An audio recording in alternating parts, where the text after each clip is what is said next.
Welcome to my channel where we talk about cool cars, cool technology, and alternative fuels. Welcome to the solar panel house, the latest revision. As you can see, the shack with the batteries and inverter and control systems has changed a little bit since the last design iteration about a year ago. We still have the same number of batteries down here.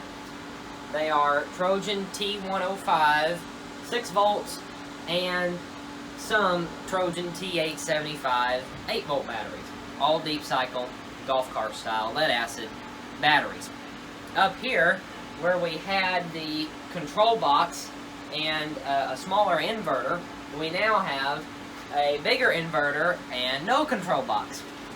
And we'll talk about where that control box went in just a little bit, but this is a pure sine wave inverter, much like the last one was. This is a 36,000 watt peak capacity inverter, 12,000 watt continuous, or so it's rated. The actual output is somewhere around 10,000 watts continuous, maybe 30,000 peak on a good day. Behind the inverter, there's just a couple of control relays. This is put together temporarily, especially out here in the shack compared to in the house, which we'll take a look at in just a minute. Hence the wire nuts. We are certainly still within the testing phase. This system's been running continuously without a problem for a couple of months, and it's been in service for about 4 months. The first 2 months we're trying to figure out the software, how to get everything working right with the control unit that's inside, communicating with all the different components it needs to communicate with. Now this system is very similar to most solar panel systems. Our battery bank down here is wired in a 48 volt configuration. Solar panels up on the roof are wired in a 48 volt configuration as well, all 3,200 watts of them. And they provide power to the batteries during the day. The batteries provide power to the inverter, which takes that 48 volts, converts it to 240 split phase, and sends it to the transfer switch inside and then to the house. The only difference between this and a completely off-the-grid solar panel system is that at night, this inverter has a battery charger in it. So then it uses grid power through the transfer switch back to the inverter and then to charge the batteries. The reason I do that is because we can get electricity here closer to the wholesale price, so it's a lot cheaper at night, and that's a lot cheaper than having to get a solar panel array that's big enough to not only power the house, but charge the batteries enough so that they'll last the whole night before the sun comes out the next day. That's the basic operation, at least with the equipment out here, of the solar panel system. Now we've stepped inside. The shack we were just in is right behind this wall here, and this is where all the magic happens. And I probably should start by saying that the covers are off the breaker panel boxes so that you can see what's inside of there until I can explain it. The lids do go back on, and this whole thing here, this is a sliding door. That can be shut so that you don't have an eyesore of the control panel and gray breaker panel boxes and all that. Also, when we were out in the shack, the inverter lid, that's off so that I could move some of the wires around in there. A lot of those inverters come with the wiring actually pulled so tight over the transformers that as the transformers oscillate, it'll cut right through the sheathing or the insulation on the wire. So that's the reason that was a part. That does go back together as well. A good place to start inside is right where the electricity comes in during daytime operation. Electricity comes through these two current meters right here and comes down to these two contactors. This is electricity from the inverter, and then gets distributed to this panel, and then to that breaker panel, and then to the lights, fans, outlets, small appliances in the house. It also gets distributed to these contactors right up here. These contactors are for the bigger loads in the house, like the water heater, well pump, septic pump, and sump pumps. There's also a blank one here, and that would be for an electric dryer if the house had one. The system is set up to control that as well. Well, the electricity gets distributed like that during normal operation. Now, at 9 o'clock, the control panel over there knows that electricity is now cheaper from the grid. So what it does is it tells these contactors to turn off, thereby disconnecting power from the inverter. And then there are some contactors actually outside at another breaker panel that then turn on and supply through this breaker panel right back here grid power to this panel and that panel, and then the contactors up here for the high amperage loads. And then this contactor turns on a few seconds later and supplies grid power to the inverter so that it can become a charger and charge batteries up. So coming to the control panel, this control panel is, our control system is based on Arduino Mega. That controls this relay board, the screen right there, which you'll see the other side of in just a moment. Talks to the real-time clock module, interfaces with some buttons and switches on the other side for the user to control the system, and monitors all the different sensors and aspects of the solar panel system. I already talked about the main function of this, which is at night to switch between grid and switch between inverter and grid, and then in the morning from grid back to inverter. This system also does a lot of different things. We'll start with probably the most general function of this is to monitor the current being consumed by the house when the system is on solar power.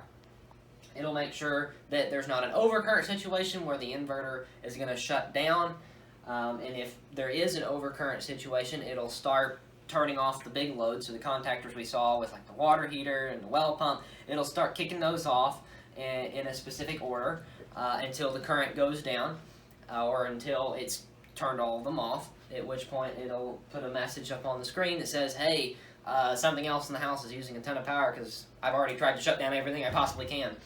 It'll also shut down the air conditioner in that sequence of shutting things down, although the air conditioner is the last thing it shuts down, because this is Houston and we like our air conditioning.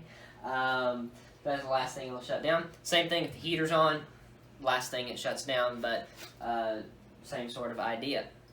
The system also, speaking of air conditioning, when there's a call for air conditioning, make sure that there's enough power in the batteries, because a lot of times the air conditioner doesn't want to start if the batteries are really low.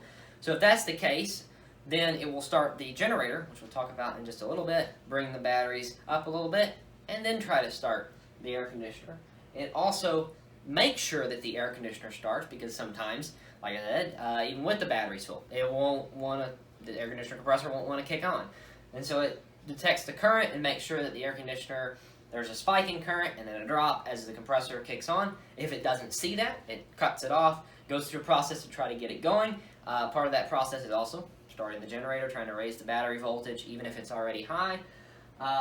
If, for some reason, the inverter shuts down, like say there's a sudden overcurrent and this can't get the loads off quick enough and the inverter shuts down, it can restart the inverter.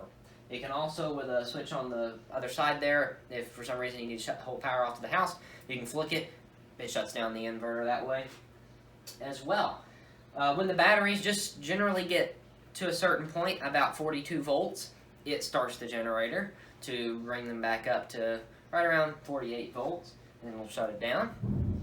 This system also controls the contactors outside that I talked about that allow for the transfer to grid power at night and back to solar panel power during the day. This is the board that controls that as well. It also has some auxiliary inputs and outputs, so there's plenty of space left on the Arduino and a few relays left that you can use to control whatever you want. And there's a programmable button on the other side that you can use to cycle through those functions or what have you. So it just allows for more smart home features. Coming around to the other side, this system has a small screen. The system before that, or before this one, did not have a screen. This screen gives you basic information, such as battery voltage, lets you know if you're in an overcurrent situation, that would be in the line right there, whether you're on solar power, grid power, whether the generator's on or not, then just a system time. Down here are some switches and buttons. I don't have them labeled yet, but they do a few different functions. You can reset the microcontroller, shut the power off. You can tell the system to go ahead and shut all the heavy loads off if you want to boost in peak capacity from the inverter. You can manually start the generator. You can manually run the generator for 10 minutes and it'll shut off in just a test run. And then you can also, at night, when the system is on grid power, there is no detection to see whether the grid is down or not. So if it was storming and the grid went down, you can hit a button here and it'll switch back to inverter power in an emergency situation. And then as needed, it can run the generator at night to provide power to the house. And it will run the generator automatically once you manually confirm that you want to switch back over to inverter power during the nighttime.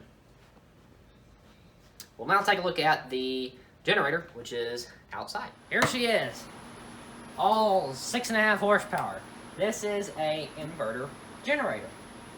It looks just like an engine with no generator, since there's no generator head on this side, but there's actually basically a car alternator inside this plastic housing here, a 3-phase generator that's then rectified down to DC at 48 volts and is then sent to the battery pack as needed. The control panel, like I said, can control this thing and tell it whether to turn on or not. Then there's an integrated control box in here that controls the choke, the throttle, and make sure that it starts up, controls the starting. There is no starter. It actually uses the generator as a 3-phase motor to start this thing up, so it controls that as well. Now, this does have a fuel tank on it, and it can run on gasoline, but right now it's running on natural gas. Got a regulator here, and it comes down, goes into the carburetor there, and natural gas is just a lot cheaper, so you run this thing on natural gas. Doesn't smell as bad, runs a little bit cooler, doesn't make quite as much power, but still makes right around 4,000 watts, which is perfectly fine for powering the house. You might say, well, 4,000 watts, that seems like kind of a little bit for a whole house generator. But this is charging the batteries, so if there's a peak load, we can use power out of the batteries, and this comes on well before the batteries are completely drained down. So there's always some in the batteries, and then whenever there's not a peak load, this is still running at full bore and can charge the batteries. That's the beauty of an inverter generator, is that it can run at full throttle, and if you want to dump power into the batteries, or it can just sit and putz along if you just need a little bit of power. Most of the time, this is set up, the control system is set up to run this thing pretty much at wide open throttle, because that's where the maximum efficiency, or pretty close to it, is for this engine. So to try to get the maximum bang for your buck out of the natural gas. Alrighty, so you've pretty much seen it all. You've seen how the system works, you've seen the components that make it up.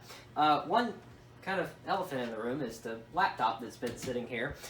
This laptop is so that I can remotely talk to the Arduino. If I want to reprogram it, read some data from it, I can do that with this laptop here. Also, I mentioned that the generator is an inverter generator, but I talked about it putting out DC power. Well, the inverter in that equation is the inverter for the solar panel system. The generator provides 3-phase AC power to a rectifier that then rectifies it to DC, sends it to the batteries, and before it makes it to the house, it goes through an inverter. And by that method, I can vary the throttle with the power going to the house staying at the same voltage level.